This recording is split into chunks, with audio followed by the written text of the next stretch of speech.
After this, the word of the Lord came to Abram in a vision. Do not be afraid, Abram. I am your shield, your very great reward.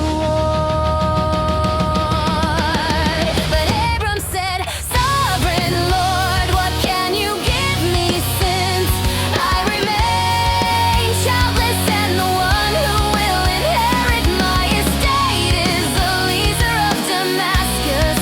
And Abram said, You have given me no children, so a servant in my household will be my heir.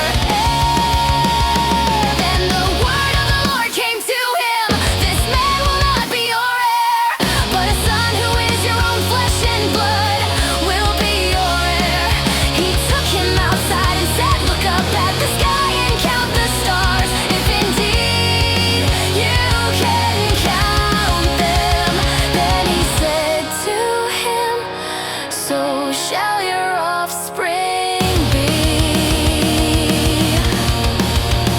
Abram believed the Lord, and he credited it to him as righteousness. He also said to him, I am the Lord who brought you out of Ur of the Chaldeans to give you this land to take possession of it.